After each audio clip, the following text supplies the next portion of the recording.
Welcome all to this series of webinars in celebration of the Mothers and Auroville's birth anniversary.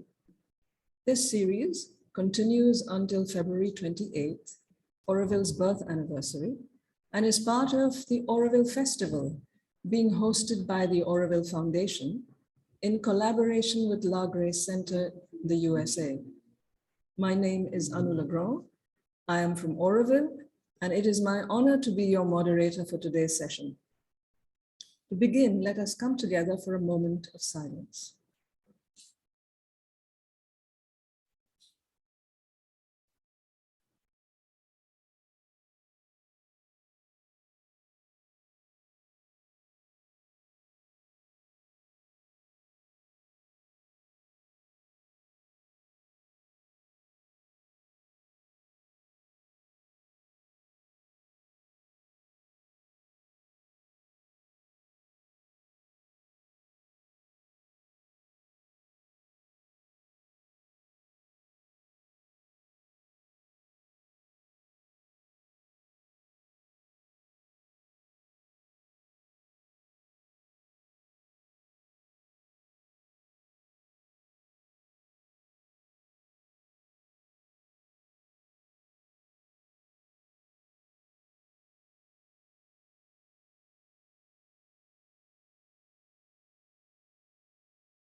So today's event has two distinguished panelists, His Excellency R.N. Ravi, Honorable Governor of Tamil Nadu, and Chairman of the Auroville Foundation.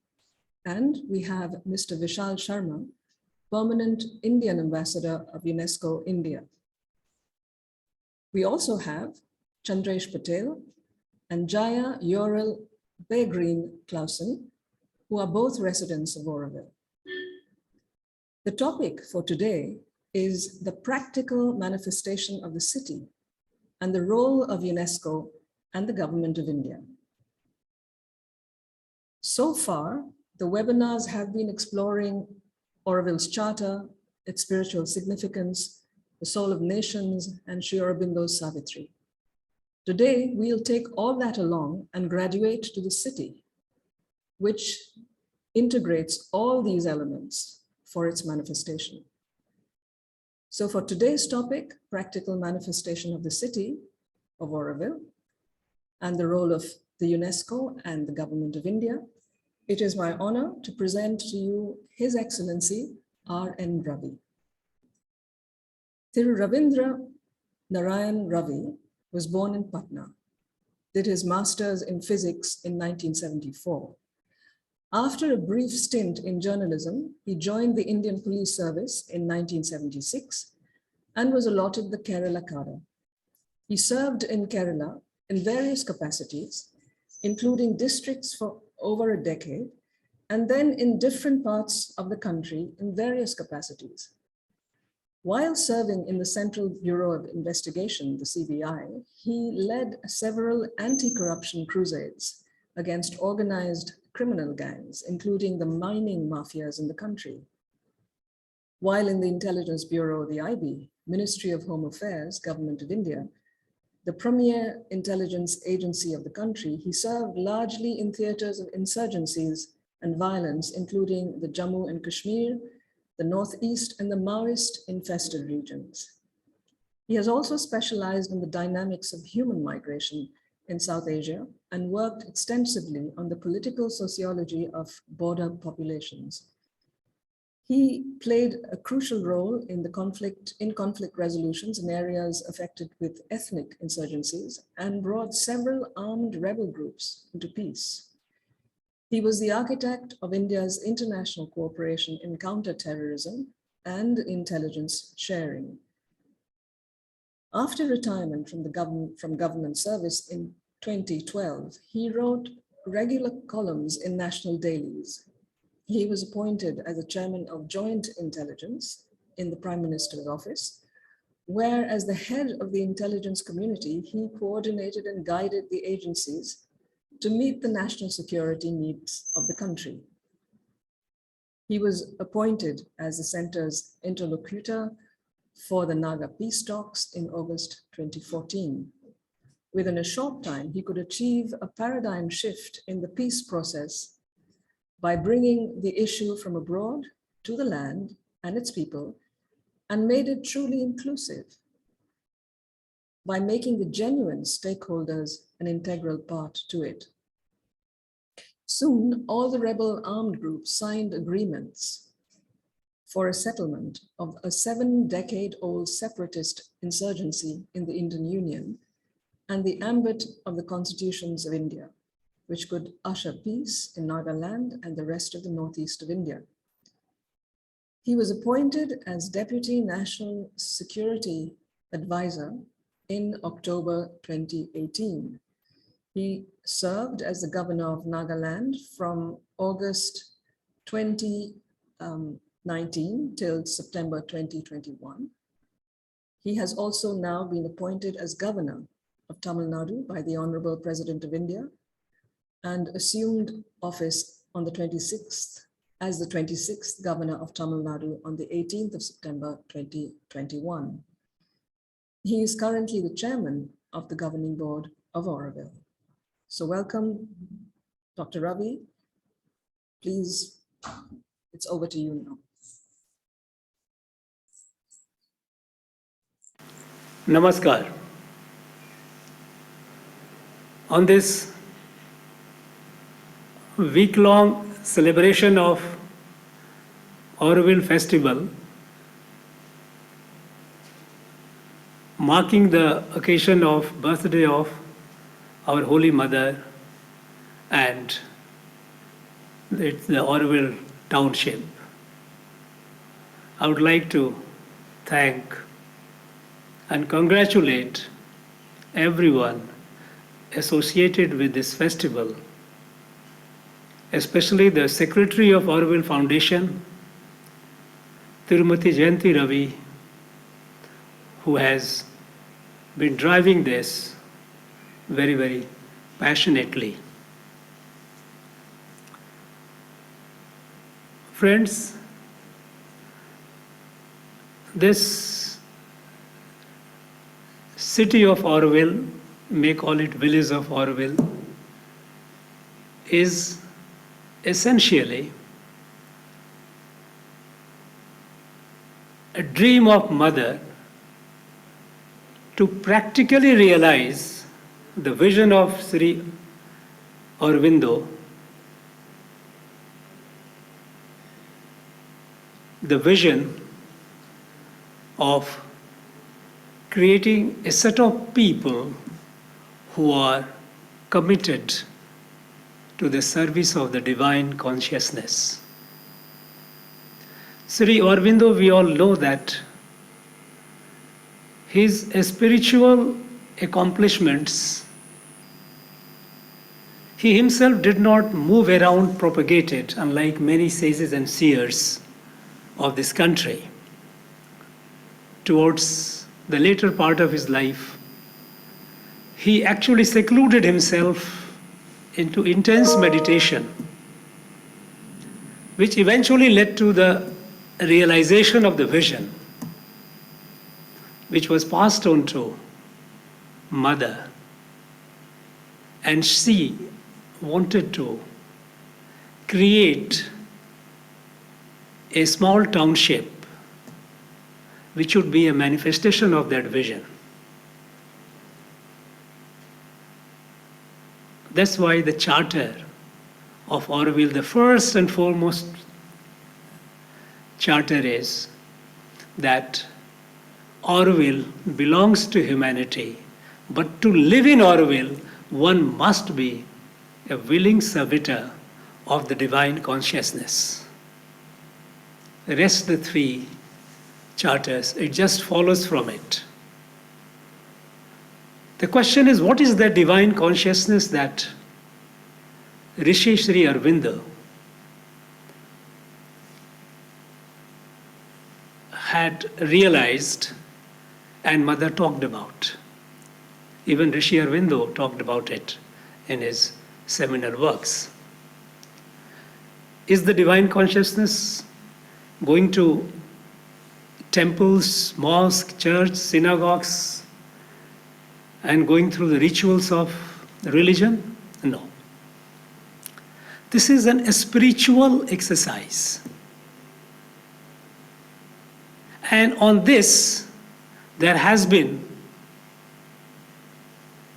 at least I have seen, and I have realized that there is a considerable degree of confusion in understanding that divine consciousness. Many people say that Sri Aurobindo's divine consciousness, the concept of divine consciousness, the vision of divine consciousness in the realm of spirituality is as complex as the Einstein's theory of relativity in the domain of physical science, talking about the curvature of time and space. Nevertheless, what Sri Aurobindo said when he talked about his vision is actually what our rishis and seers of Bharat had realized and articulated at the time of Rig Veda. Its time is different people, different estimations. Some people would say it was about 18,000 years ago, but there is a general consensus that this was 6,500 years before the Common Era.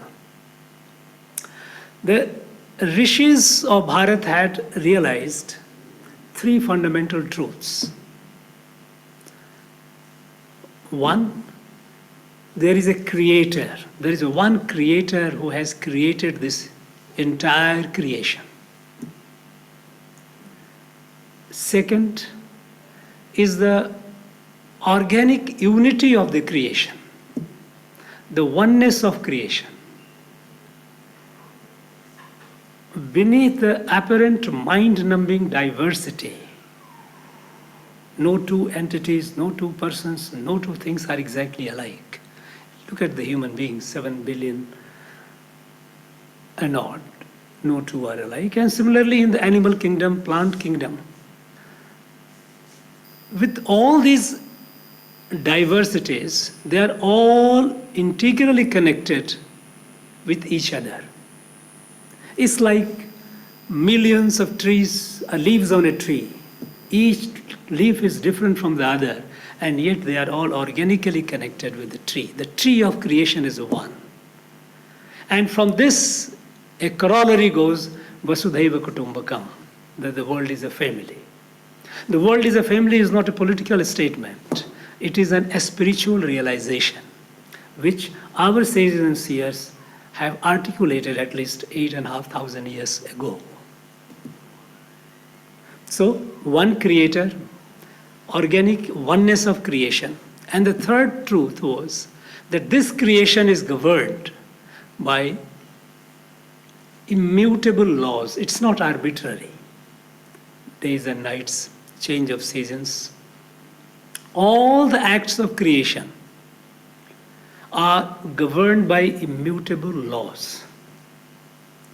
Now, this realization of these three fundamental truths was called Ritka Siddhant, principles of Rit, and that is why we got Rig Veda. But this spiritual realization was limited to the sages and seers and those people, those who could evolve themselves to that plane where they could appreciate it. Now, Rishi Sri Arvind, in his lifetime, he witnessed two devastating wars in the world. Millions and millions of people across the world perished. He also witnessed that how humanity, they have acquired enormous destructive power. It was during that time that atomic explosion had happened and millions of people have perished. Unprecedented power at the disposal of human being. He witnessed an anarchy of ideas and ideologies, people in the world segmented along various ideas and ideologies, socialism, communism, capitalism, Fabian socialism, democracy, liberal democracy, all kinds of. And such a heavily divided community of human beings in the world, equipped with such devastating power, destructive power. The question that Rishi Aurobindo was confronted with was, is self-destruction the destiny of humanity? Is it going to be over now? Going to destroy them? Humanity is going to destroy itself? Is this the destiny? And then he got the realization that no, it is not the destiny. Because in the process of evolution, the human beings are yet one stage short of its eventual evolution, complete evolution. Humans have reached the third stage today. A stage when the matter, which is called Jada, when Chetan, the consciousness creeps into some matter, the Jiv emerges, life emerges. Jad, Jiv. And when the consciousness, the reasoning, the manas, it gets infused into that Jiv, that became humans. A thinking element, a thinking creature with mind, with intellect. And this intellect, which is essentially what is called Adi Bhautik Buddhi, this intellect which is rooted in the understanding around the Panchabhuta, the five great elements, it is essentially limited. It is not complete. Any knowledge, any understanding reached out of only this Panchabhuta, the Adi Bhautik Buddhi, is not a complete knowledge, is complete Gyan. The step above, what is Sambuddhi, is a spiritual experience, Adhyatmik Anubhav. Sahaj Gyan, what is called in our text, it is Sahaj Gyan. It is not based on calculation of mind. And this Sahaj Gyan was revealed to our rishis about 8,500 years ago, which was articulated in Rig Veda. But it was limited to a select few who could reach that level of evolution. It was not the mass that could reach up to that level of evolution. And Rishi Arvind, he thought that the next destiny is of human being is to reach that level of super consciousness. Jad, matter, infused with consciousness is Jeev, life. Consciousness with intellect is humans, manas. When manas evolves to next level, what is called ati manas, when it fuses with a spirituality, then mano becomes mahamano. Now in the Vedic period, mahamanos were those rishis, those sages, those who reached that stage. Because when you reach that stage, you see the unity of the entire creation. Then to say that Vasudhaiva Kutumbakam, the people around the world, all are a part of a family, is not just an intellectual or a political statement. It is a very, very simple, it is Sahaj Gyan. You are able to relate yourself with others. And then the differences, the anarchy of ideas and ideologies dissolve. It's like a light falling on darkness. Darkness disappears the moment light falls. Sri Aurobindo was of the view that this vision, if it can be realized by a set of people, because he thought that this level, according to him, this next level, which is the ultimate level of evolution, is not going to be automatic. It has to be engineered. This transformation, this final leap of Mano becoming Mahamano is to be engineered. And for that, a set of people with a similar orientation, a spiritual orientation, they come together and they practice, they work towards creating a community of Mahamanos. This was Mother's dream behind creating Auroville. That Auroville will be a place where people who are of a similar disposition, a spiritual disposition, would come together. That is why the first condition in the Auroville Charter is one must be a willing servitor of divine consciousness. This consciousness which sees divinity in all. And so one relates with other irrespective of race, caste, creed, geography, religion, everything. This is Bharatiya Sanatan Dharma, Sanatan Darshan.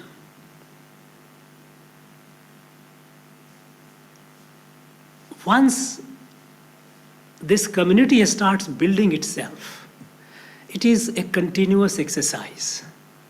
The people have to continue practicing to reach that level of evolution.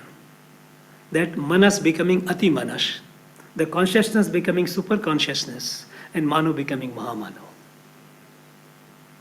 And that way, the super conscious mahamano is also part, this Jad, Chetan, and Manas are within that. As for example, we are human beings, thinking equipped with intellect, but we are also matter. We also have Chetana, but we also have intellect. The next level that comes will also have all the three elements, but that level of super consciousness will be so transformative that the creation will become a paradise. And that is the ultimate destiny of humanity. That is why he said that it has to be a continuous exercise. The life itself is a yoga. Yoga is essentially what is called actually sanslishta yoga. There are two ways of looking at things. The Western, epistemology believes in analysis, Vishleshan, where you break everything into parts and then you analyze it, try to understand. Bharatiya way of looking at things have been what is called sanslation, synthesis. You look into the totality. When you look into totality, we all know that whole is more than sum of parts. So this yoga is essentially to look at the things in totality, the comprehensive view of creation. And for that comprehensive view, evolution of intellect to the level of superconsciousness, that is spiritual realization, is a must. Now, what is the role of Government of India in this? When this township was created, it was thought that the people coming to it would be able to create it themselves. There is no need for any external intervention. It shouldn't be. But somehow, we all being human beings, we are trapped in our own desires, our own egos, our own, you may call it weakness or human frailties. That anarchy which Sri Aurobindo had seen outside the world, it has started, manifesting in that small community of people here as well. And so there was intervention. Emergency ordinance came, regulations came. Finally, Auroville Foundation Act came. Ideally, it should have been by the people, by the Aurovillian themselves. And it has to be by the Aurovillian themselves, there's no doubt about it. What is the role of the government? Government of India. The Government of India is only acting as a catalyst, because it's a half a century down the line that we have yet to see that vision. That community of people, a small number of people, willing servitor of the divine consciousness, seeing oneness in all, proving themselves as an example to the rest of the world that look, here on earth there is a small patch and a set of people who see each other as one.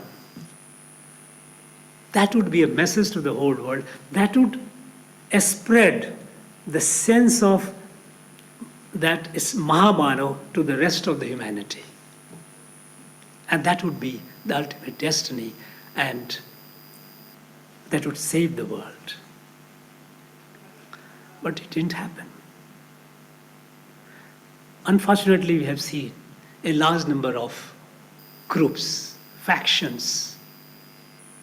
Now, these are all at a very subordinate level. It is not the level which Sri Aurobindo had imagined or visioned. We are still trapped at a very, very subordinate level. It has to evolve. But this evolution cannot be done by the government. What Government of India can do? Government of India has to do and will do the physical aspect of it. Because Mother had given a design what the township should be like. That design, to see that design, what we call town planning, is to manifest, is to be created. That is the physical infrastructure of that township where the potential Mahamanos would be sitting, dwelling on that issue of going up to the higher level of consciousness and setting an example for the rest of the world. But while realizing the vision of Sri Aurobindo and Mother, also give an example to the rest of the world. So the Government of India is only doing that part. It cannot do the spiritual part of it. It is beyond government, beyond any agency. But at the same time, it has to ensure that the physical infrastructure which the Mother had envisioned according to her design, it has to come up. And I'm glad process has begun. I am very hopeful that soon we will see the township manifesting in its physical domain. And the rest is a continuous process. It's a process that will continue until the people living there, they reach that stage. And having reached that stage, they start spreading their radiance across the world. I wish all of you all the best. Thank you very much. Namaskar.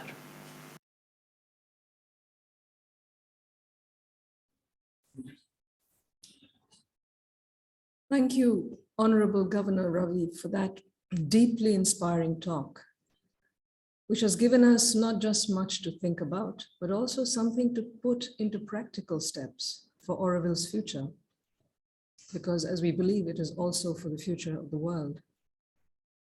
Thank you very much, sir. I'm now very happy to introduce Shri Vishal Sharma. Shri Vishal Sharma is India's ambassador, permanent representative to UNESCO. Shri Sharma has a Bachelor of Science in Physics and a certificate in Executive Program in Business Management from the Indian Institute of Management, Calcutta. He was an officer on special duty in Gujarat when Honorable Prime Minister Narendra Modi was the Chief Minister there. He has served as a distinguished member of the governing body of SPIPA, Sardar Patel Institute of Public Administration, for 9 years. Shri Sharma has been an independent director of BPCL, which is Bharat Petroleum Corporation Limited. In fact, he was one of the youngest people ever to have served on the board of BPCL as a director. Before turning it over to Shri Vishal Sharma, please note that there will be time for questions towards the end of this webinar. So if attendees would kindly post any questions you may have in the Q&A box rather than in the chat box. Shri Sharma will not be joining us online today. So we will now broadcast his recorded message also. Over to you, Vladimir. Dear friends, excellencies and colleagues, Namaste. The world stands at an inflection point. In this context, the realization of Auroville, the model town envisioned by Maharishi Sri Aurobindo and his spiritual partner, Mira Alfassa from France, known as the Mother, becomes even more relevant for humanity. Auroville has been aimed to fulfill human unity through an integral change of consciousness.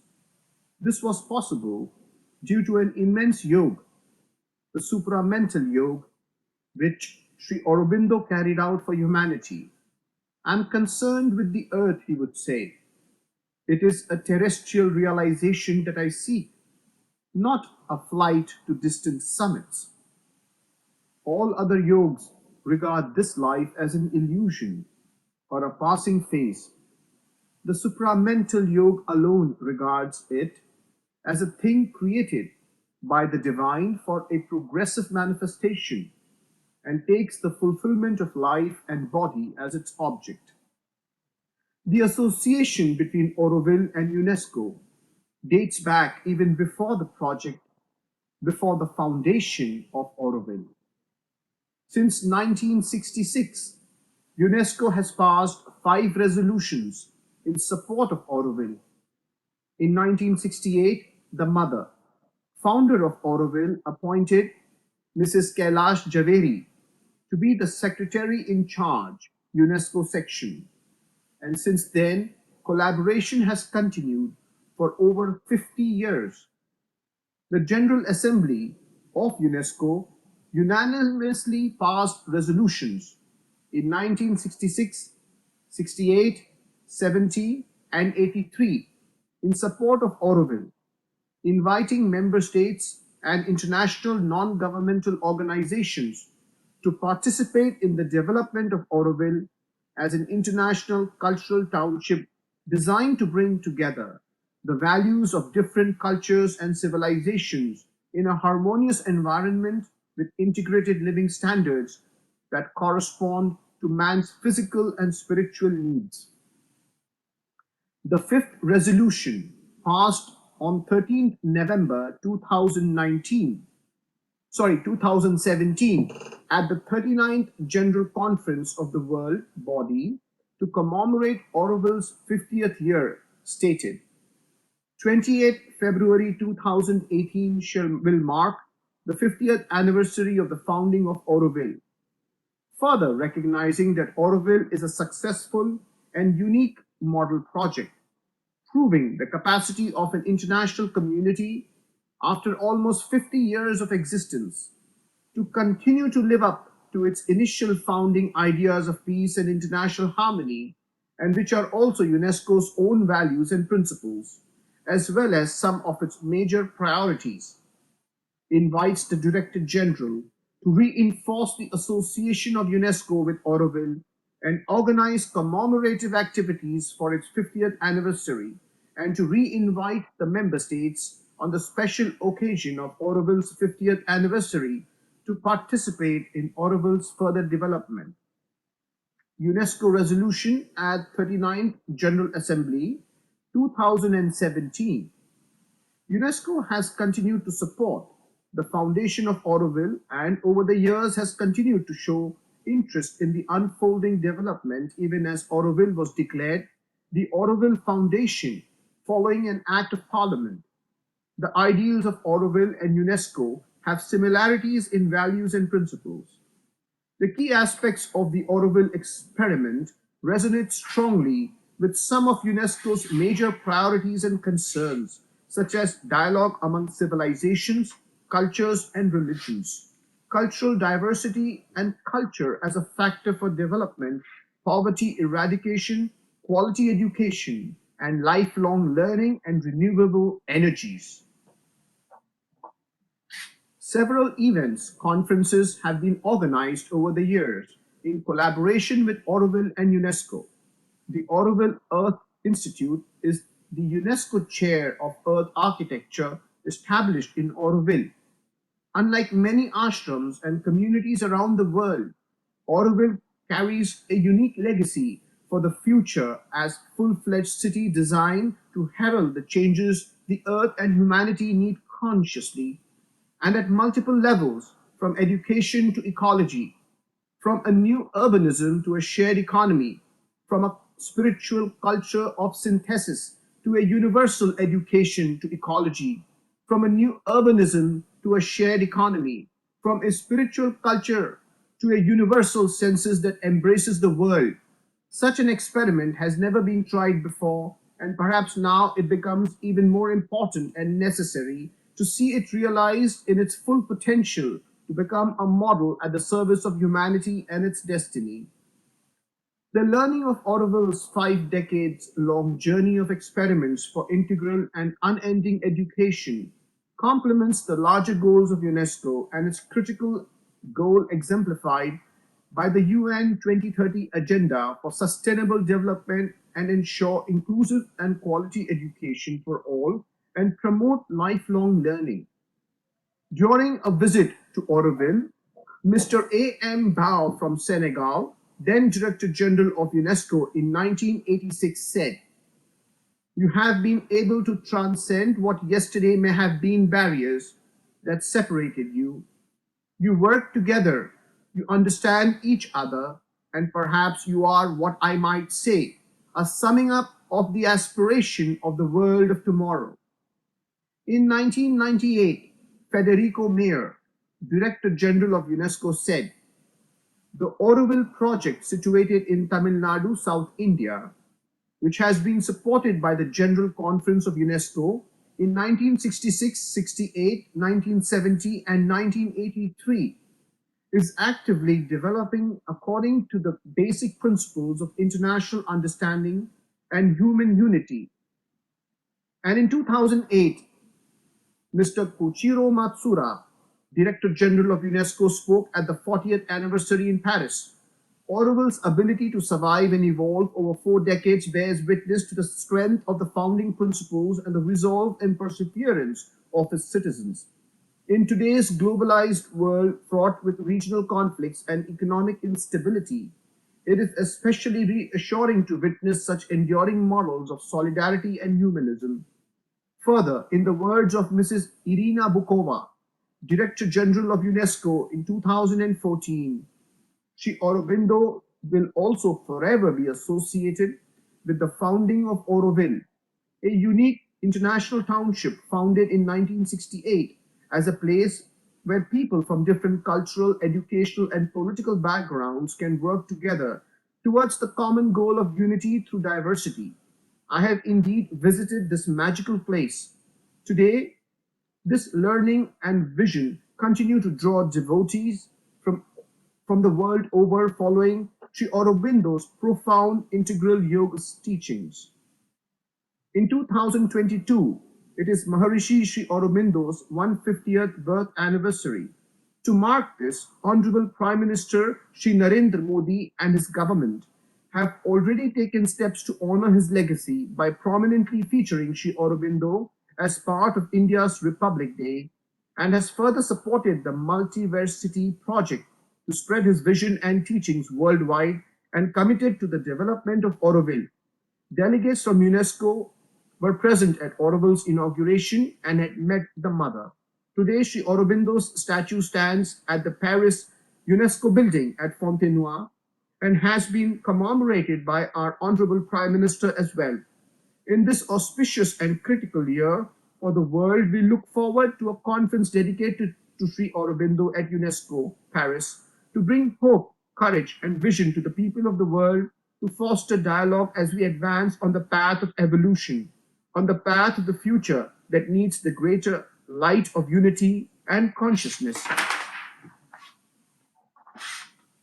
As Sri Aurobindo himself said in his essays on the Gita, we of the coming day stand at the head of a new age of development and a larger synthesis.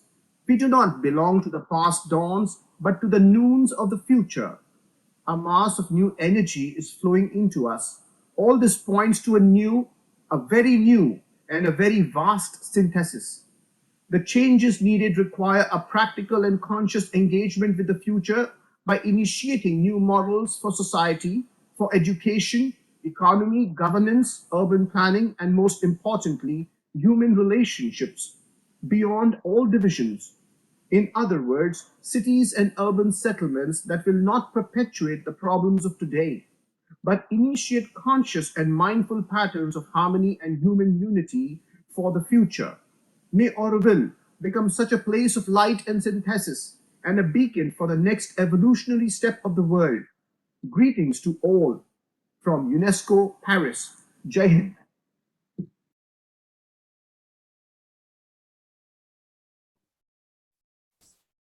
Thank you so much. Thank you so much, Shri Vishal Sharma, for that very interesting talk.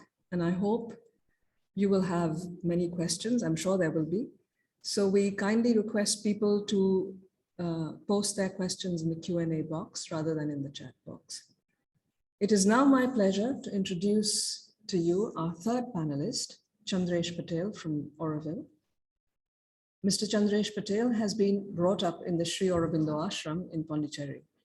He studied engineering at the Ashram School and has worked in the Indian industry as a design engineer, and later for over 20 years in Silicon Valley in the USA as a systems and networking design entrepreneur.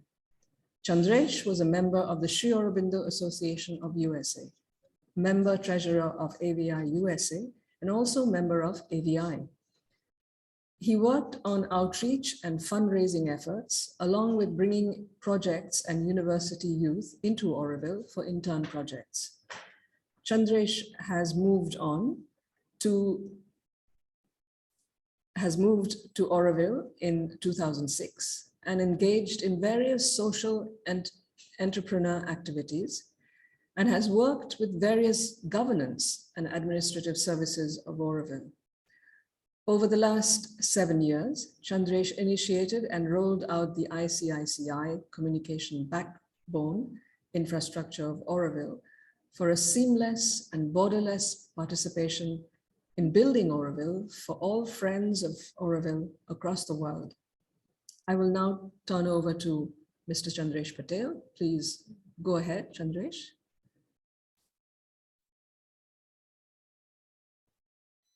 You are muted, Chandresh. Thank you, Anu, for introducing me.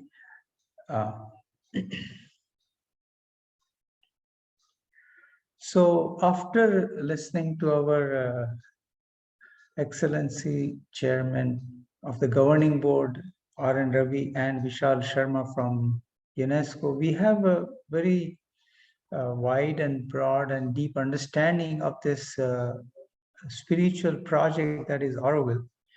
And what I have been asked to present is the manifestation, the practical manifestation of the city of Auroville. Now, what I will cover is that very briefly to bring everybody up to where we are today. Auroville was manifested in 1968. And for first 3 years, even before the beginning, Mother had worked with our chief architect at the time, Roger Auger, in the galaxy plan. There were several iterations done, and the galaxy plan was chosen together by the Mother along with Roger's interpretation and submission of different varieties. So the vision and the implementation of the galaxy plan over the years had gone through various iteration with the various people on the ground. Now, the master plan was passed by the Residence Assembly of Auroville, and it was subsequently by the Town and Development Council of New Delhi of India, was gazetted in as a master plan, and it's in the Act of Parliament of Auroville Foundation Act. Now, this year, the governing board has, as we heard from Dr. Ravi, has taken up the decision to help implement and manifest the infrastructure, as you mentioned, and the practical aspects of Auroville, given our ground reality and other challenges. So what I will do today is I will give you a brief overview of the various stages that we are currently planning to roll out, so that we can begin in a systematic way to develop the city of Auroville. So for any project of this scale, the first area is where we look at the planning. There is a town and development, our ATDC, Auroville Town and Development Council, which are now working on detailed development plans so that the rollout of the city can begin. Now, this one is very interestingly done this time through. The implementation process has been done with a community participation. What is known right now, they have done a dream weaving process to come up with urban design parameters given for the various zones, sectors, and this will happen in different phases as we move along in the implementation. And so the Town Development Council is the body that will then bring together the urban design guidelines, and they will work with the and they will prepare the final brief that the Vastu Shilpa consultants will develop the detailed design plan. Now, for any project of this scale, like a city that is being under development, you need to have a very detailed development plan on which we can then depend on to acquire the proper parameters and see how we can slowly in phase manner start developing. And any of the land consolidation that needs to happen, that needs to be looked into based on this, so it becomes easier to plan properly the infrastructure. As most of us would appreciate and understand that any greenfield project, any new project that we start, would need to have very proper infrastructure, because you can't have a haphazard, build up areas in pockets, and then you have to spend more effort trying to have an integrated infrastructure available to connect the fabric and the backbone of the master plan. So currently our priority and focus will be two-pronged. One is the urban design parameters, and the second one is the infrastructure corridor, the right of way that says, okay, this is the area for which we will reserve the spaces for the infrastructure, so that it's planned and it's laid properly.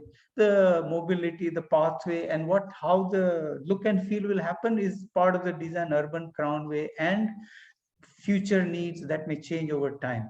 So this right of way clearing of the infrastructure, another priority of development in which areas, which sectors, what to develop is now currently under process and review.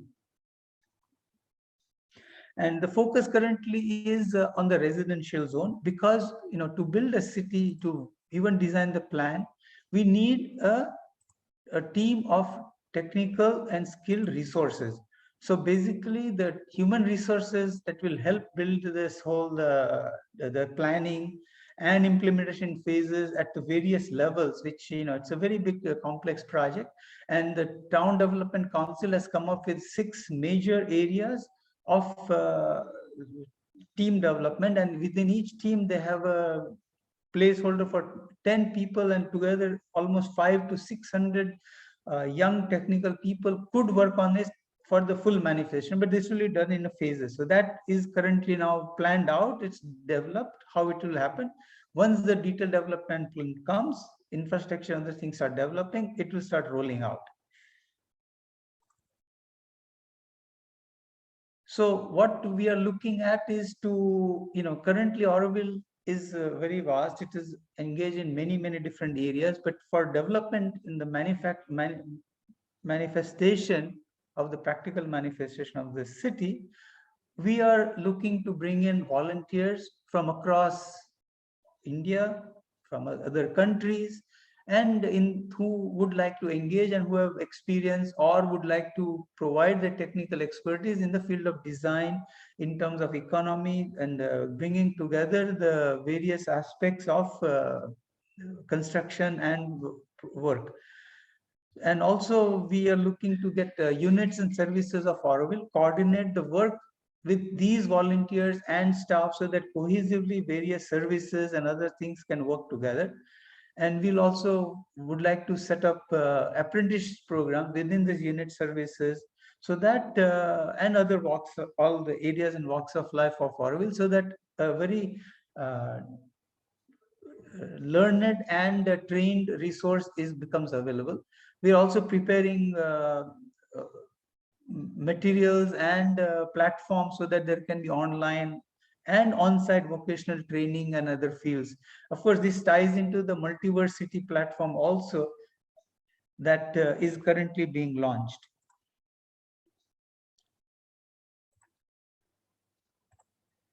So next, what we are trying to focus in parallel at this point is to come up with a set of houses, hostels for volunteers, those who can give time for 3 months or 6 months or 1 year or 2 years, and then housing for newcomers, those who are aspiring, those who want to aspire in joining Auroville and join this experiment. So we are trying to focus on residential zone 1 and 2 right now to develop it and plan for it, and that is undergoing. Because without places to stay, volunteers and newcomers find it very difficult, extremely hard to find places to stay. And once somebody doesn't have a place to stay, they are not settled in, and then it becomes difficult, the productivity is affected. So first focus is in part of bringing together the resource, human resource, is to provide accommodation for them. So this is happening right now in parallel to prepare for that.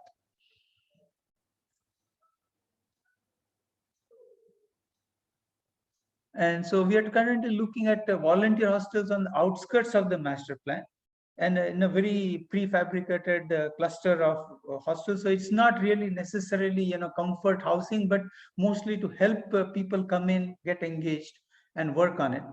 And so then also, of course, residential staff quarters in various zones and sectors of the city.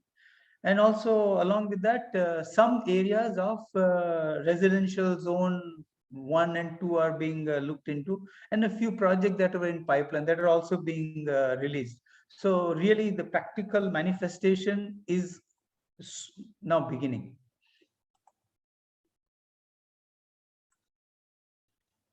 Now, as I mentioned before, for any greenfield project, we need to have proper infrastructure. When you are building houses, when you're building schools, when you're building housing or other administrative buildings, other things, you need to have a proper integrated infrastructure. You need the water, you need electricity, you need communication, you need sewage, you need storm water, then you need mobility, e-mobility, cycle paths, walking, and then green buffer zones, which are all part of the master plan, they have to have a proper design of the infrastructure. The right of way where these things will come has to be first and foremost put on the ground, so that the master plan can begin to develop from that.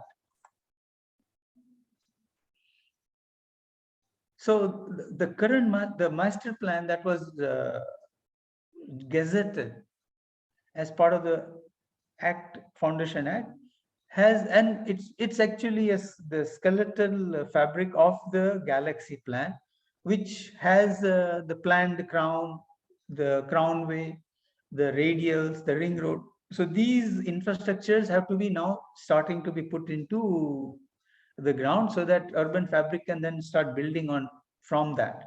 And of course, the support services and the linkages to develop the various zones and sectors also need to be now done in priority, so that we don't take up everything. We do it in phases and priority, but the clearing and everything has to be done properly, so that there are no more blockages to be able to develop what is needed down the road. So we have to enable construction for housing, buildings, as I mentioned before, and public places, and also plan for e-mobility in a phase-wise deployment along the crown and radials.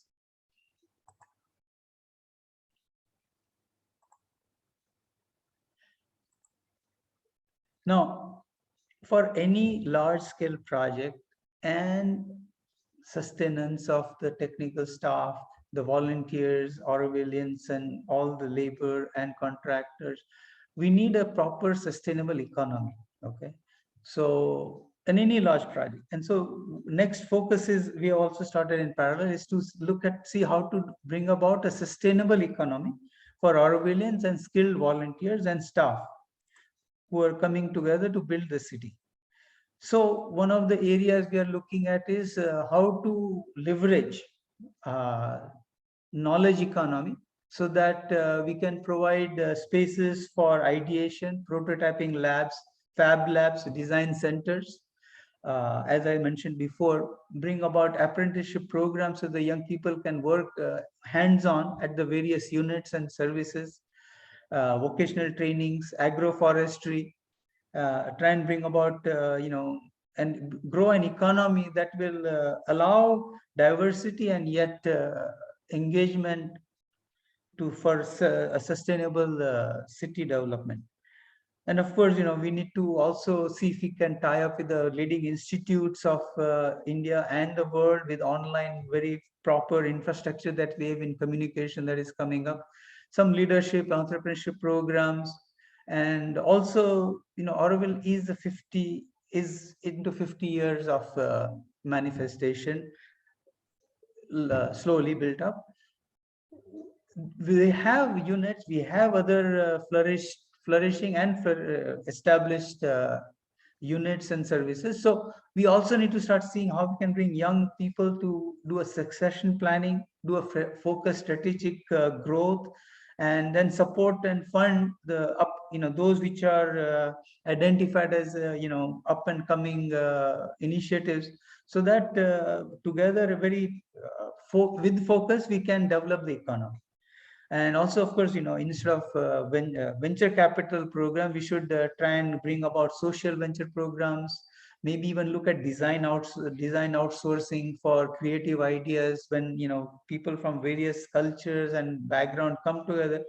And if we have a fab lab with integrated living setup, there can be a lot of creative collaboratory experiences, and it can have many designs which are new and which can be then maybe done into manufacturing with the royalties set up with outside industries. So all these are possibilities that we are looking at and seeing how we can nurture it and grow.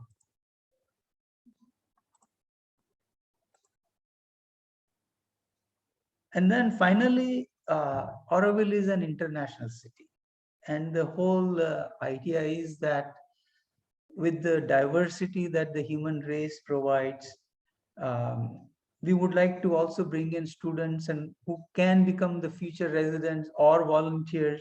So tie up some university programs and semester programs from across the globe. Even when I was in US, we had started that processes even 15, 20 years back.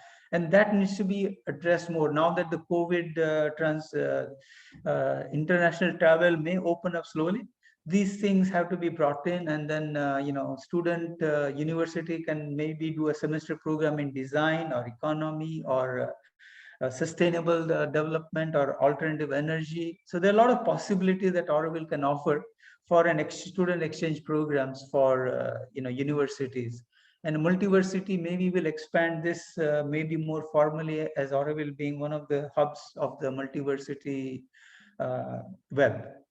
And then, as I mentioned before, we have set up a fiber communication infrastructure so that true borderless participation is possible to build and engage with Auroville from anywhere in the world. And that is slowly becoming very possible and realizable. And this is one of the, our international webinar series for the 150th anniversary, and is one of the examples of moving towards that. Then, of course, continuing education for for the people, the residents, then exchange of excellence and talents in various exchange programs, and in arts and culture, sciences and consciousness studies can also start developing. Now, other area that Auroville, that mother had actually set up was the international zone. Now, international zone catered to the researchers into the group soul, the national soul, what the essence that each group consciousness is trying to manifest. Individual also have an expression of the divine. The group consciousness also does that. And so we have to do researches on that, experience that, what does it mean? And those are areas that are also something that we would like to see open up slowly in Auroville. So researchers into the national group souls and human unity via the international pavilions, which will host programs and researchers into that. So with this, I would like to hand over I would like to conclude my presentation, and Anu, please take over. Thank you, Chandresh. That was a very vivid outline and practical map for the next years of Auroville. Thank you. And just as Matri Mandir was once a thriving work center, let us hope that the whole city and its green belt will also become over the years a thriving space of creativity, work, life, all centered in the joy and the peace of the new consciousness, which is Auroville. So next we have our final panelist, Jaya from Auroville. Jaya is a pioneer for the city that the earth needs. She came to Auroville as a young girl at the age of 19. From the very first meeting with the mother, she knew that this was her path of life and this was whom she wanted to serve. Over the years, she has worked in many fields: education, construction, business, organization. She has always had several commitments and projects, taking care of a small piece of forest, building her house and planting the land, as well as raising her family with 4 children and her husband, Nico. She then became involved with the international zone, and by the end of the 90s, this led to the Unity Pavilion project. Since the completion of the main Unity Hall and the Hall of Peace, the Unity Pavilion has been hosting peace meditations and peace-related activities and trainings, cultural events in collaboration with the International Zone Pavilion groups.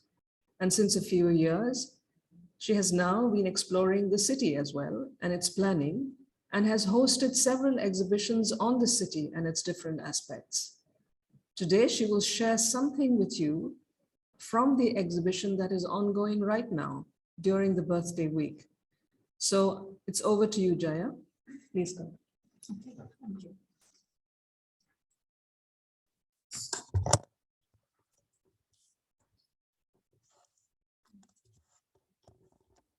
So I am Jaya, and I'm sitting here with a book in front of me. It is the master plan, the first master plan from 1971. And this plan starts with why Auroville, and then it presents a dream, the text that Mother gave in 1974. And following that is the Auroville Charter. And I want to say something because this is the foundation for the city. The master plan, not the master plan, the Auroville Charter is the impact that this city has to have. This is what will happen because of this city. A place which doesn't belong to anybody. And the dream is the outcome which has to be in place for the charter to happen. I need to, can I move it a little bit? Yeah. So we have the impact, we have the outcome, we know what has to come in place. And we also know in the world today, it is not so easy to do these things. Already in 1912, Mother was working with a group and she tells how people would come to her and say that we want to live this life, we want to do it, but it's so difficult and impossible in the world. So when we build this city, and that's why the master plan is so important, the galaxy, because this city is collaborating with the human beings who live in it. It's not just a place to house people, to go to work. It's buildings, it's being built by consciousness. So the buildings are supportive, the environment, the whole city is actually supporting people, and people are creating it. It's always a two-way action. It is very interesting when we look at Roger, because when we study him and his work, we see that he's an artist, he's working with beauty. I have been to his office in Auroville, and it is the most playful, beautiful place I've seen. I felt it was the kindergarten that I wanted to go to as a child, to really grow from that space. He works from the human scale, which is very important. He works in collaboration with people. He has an office in Paris with I think 100 people working with. He works with artists. We can see it in his work. He works very early with alternative materials, earth, ferrous cement, etc. He plays with forms. And for example, in the towers in Grenoble, which was a very important work that he did, we see how he takes this forest, which is in the city, and he actually manages to put the buildings and make them in such a way that you can house the people, but most of this forest can be kept. So he's very early working with all those elements of Auroville, even before Auroville. And he's very open and instrumental for Mother. We have just now put up an exhibition in the Unity Pavilion, which is showing most of the drawings that we still have from Rocher's in Chaplin's collection. And we have put it in such a way that you can actually, one part is that you can see the development from the first drawings he brings to Mother, where there is the square city, rectangular square city, and then there is the nebula. This rectangular city is immediately said no to by Mother. And then the work goes on with the with the nebula. And then you see how it moves into the macro structure. And then the next step, which is the galaxy, what we have. So one can see how Mother's guidance follows the whole way. Sometimes people are not sometimes often saying, yes, but is it so important if it is here or there, or if this road is round or this or that? How should we say, the bones of the city are very, very important. This is a matter of energy and movement. We have the Matrimandir at the center, and from there it moves. It is, when one goes into studying it, it is a matrix. It is highly symbolic and it's an absolutely living symbol. And we have seen through research that I have been involved with also, that when we take those elements of the city and we bring them into application as tools that we develop, They have a tremendous power and force. They work from unity. Before that, we had always tried to work towards unity, from division to unity, and we have always failed. I don't think in a single place in the world we have actually managed to make peace. Managed to stop war, but not managed to make peace. With these tools, we actually can go very deeply and very fast. And they work from unity. So it's seeing even a little bit of this in practical reality between people. One feels the importance because we are just touching the surface of knowledge about these things today. There are much deeper layers as our consciousness grows, we will be able to touch on. I also wanted to say something about, because I happen to have this wonderful master plan, which is hand-drawn. We had one copy in Auroville, which was eaten by termites, but still being used. And this copy I received in Sweden must have been 2006 or 7, from Vera Heidenlo, who was the lady, Swedish lady you can read about in the agenda also. And she had brought this material. Yes. This is the drawing of the roads you have here. So this is an overlap on butter paper on the galaxy you have here. And here you see the road. So this is from 1971. All this is in place at that time. You can also notice that at this time, the greenbelt is yet not there. Greenbelt is still to come, but we have not that has still not come down. Also, I will say what is important in my experience is the fact that when many people are not visionary in the sense that they can see something which is unfinished and have a sense of what is coming. So when people look at the galaxy model, they see concrete, they see these white things and they think that is all this concrete. And then they think that maybe all these little squiggles have to be exactly in those places. That is not how it is at all. The movements have to be there. This is very, very, very clear how it comes. The zones are there. These are the big important things. Everything is important, of course.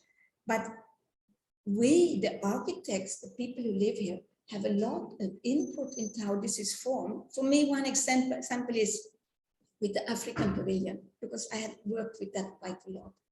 And there was the drawing which was made by Rocher for the international zone. There was a certain buildings drawn out.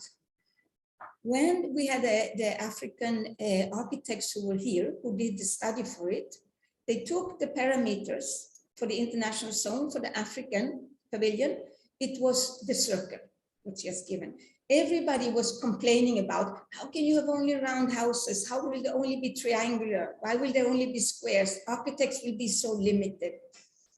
When you look into the symbolism of these forms, and when you look at what the African architects did, the African pavilion follows the land that was given. They never questioned that.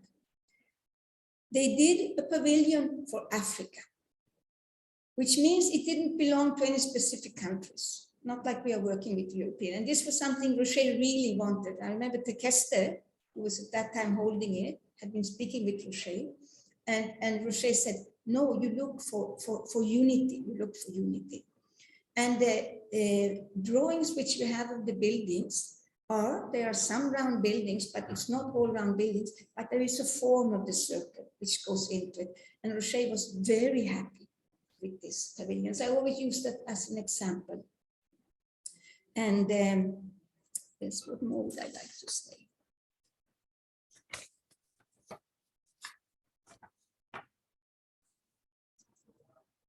Yes, my involvement actually with the city came from the international zone. In the 90s, I started to work as a coordinator for the international zone, which I actually ended up doing for a long time. I came to know Kailash Javeri from this work. And I saw that we were talking about unity and we were dreaming about unity, but we actually didn't know how to do it. We still kept looking from our own angle. You know, international zone is very small. There will be about 200, if we don't even talk cultures or countries, but so we'll have to have a place.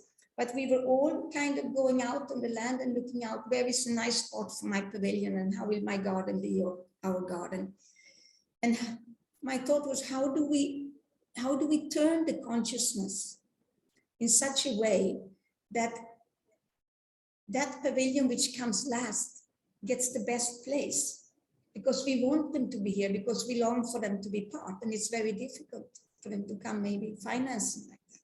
So this work, and then came up the thing about the shapes for the city. And there was a lot of outcry because it felt it was limiting the architectural possibility. But when you look in the world, what limitations brings about impossibility, it is tremendous, actually. You look at the buildings in Singapore and Hong Kong, and you know, these fantastic buildings. So it's, I think that those things which we see as limitations are not, they're actually pressing us to transcend our own limitations. And the city is built with consciousness, for consciousness, and is part of that consciousness. It's absolutely built together. Thank you.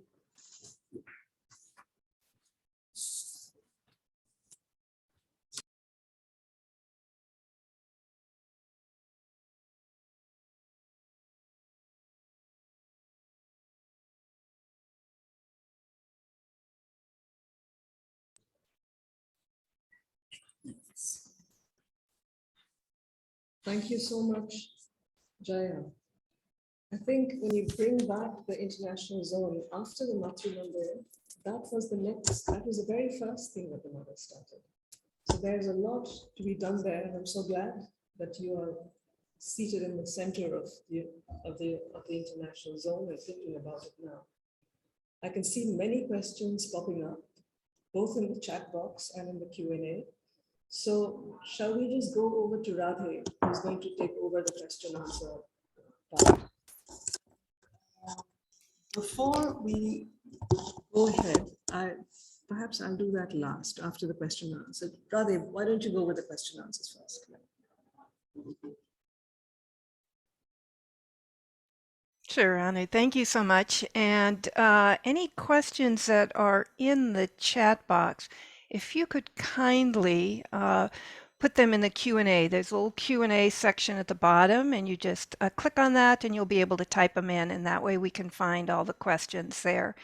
And before beginning the questions, I also want to mention that I have put in the chat box the link to where you can find all these recorded sessions for the week. We've gotten many emails asking where they can be found. So there is a link in there for all attendees, and we'll be circulating that also in an upcoming email. So please, any questions, post in the Q&A. And at this time, Chandresh, if you and Jaya could please open your mic and also your video so that you can answer any questions here that may come up. And I'll just give Jaya here a second to also come in. And while she's getting settled, Chandresh, let me ask you this first question. Question about how we can help in building Aurovilles. What kind of skills, money, labor, who should they contact? Perhaps you can share that information with our attendees. Sure, thank you. So what we are doing, as I was presenting, first of all, let me say I'm so sorry that I forgot to turn the sharing on my presentation on. So people were just looking at me talking, but my presentation was only in my screen and not for everybody. But what I would like to respond with is that we are working on a few long impact projects. such as I said, the volunteer hostels, then incubation center, and data administration, IT infrastructure. So there are a few groundbreaking projects that we're going to start, and we're preparing a business plan for them. So we would like to have seed funding, at least in the next few months, so that we can prepare it and finalize it, so that the final project plans can be done. That's one area. Another area is we definitely would like to invite young people from across the world, across India, so that if they're interested, we can, as we build the youth hostel, the volunteer hostel, they can start staying there and start engaging with Auroville and trying to see where they can engage. So those are the two areas where we would like to see. Now, there was a newsletter launch called Auroville Tomorrow by one of our outreach media team, and that will talk about future looking and positive impact project that are oncoming, and people can subscribe to that, and then that will then be the link to with our friends of Auroville and donors to see and other how to engage with us. Perfect. Thank you. And perhaps you've answered this other question here in that perhaps it's going to be in the Auroville Tomorrow newsletter, but they're asking if there's going to be a portal for volunteers who are willing to work offline or online, and where they can register. So there is another website that we have, manifestingauroville.com, and maybe that would be a proper placeholder to maybe have a sections on how we can collaborate. I'll talk to the team who's managing the manifestingauroville.com and see if they can look into this area. Yeah, I think that would be great, because I think there's many of us that would like to support this effort from abroad and would need to be able to do it online. Sure. So I'm just kind of sorting through here the chat. I don't see any questions in the chat box. And we are just about on time. And Chandresh, even though you didn't show your video, it was an excellent presentation. So please, no worries, and we'll send out a link to the presentation. Okay. Thank you. Great. So if there are no other questions, and I would just say, Jaya, is there anything else that you would like to say at this time? No, not especially. Okay. I could talk endlessly about it. It's very dear to my heart. But I think that we are quite good. Very good. And we could listen endlessly. Did a marvelous job. Thank you so much.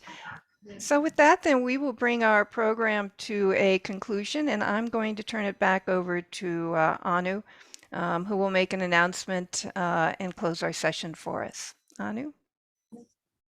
So it's true, it's been such an enriching session today, starting from the Vedic rishis to Shri Aurobindo, to the perspective from the UNESCO, and on the ground from Chandresh and Jaya. And I'd like to thank especially our honorable guests for their time and very valuable contributions.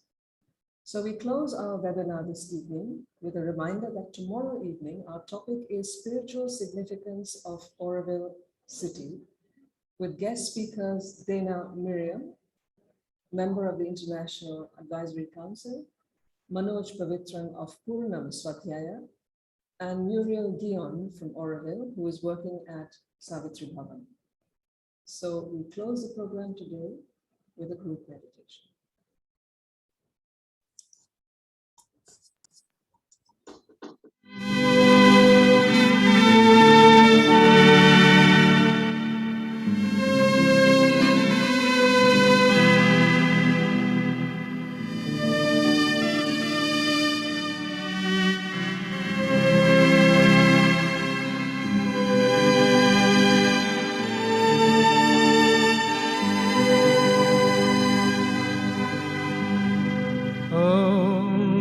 सवितुर्भरमरूपं ज्योतिः परस्य धीमहि यन्नः सत्येन दीपये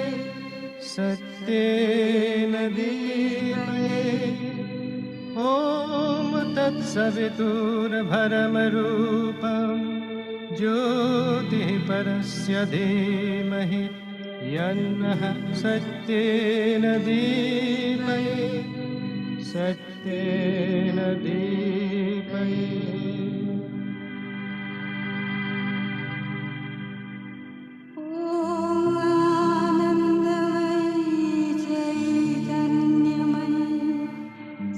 Jaya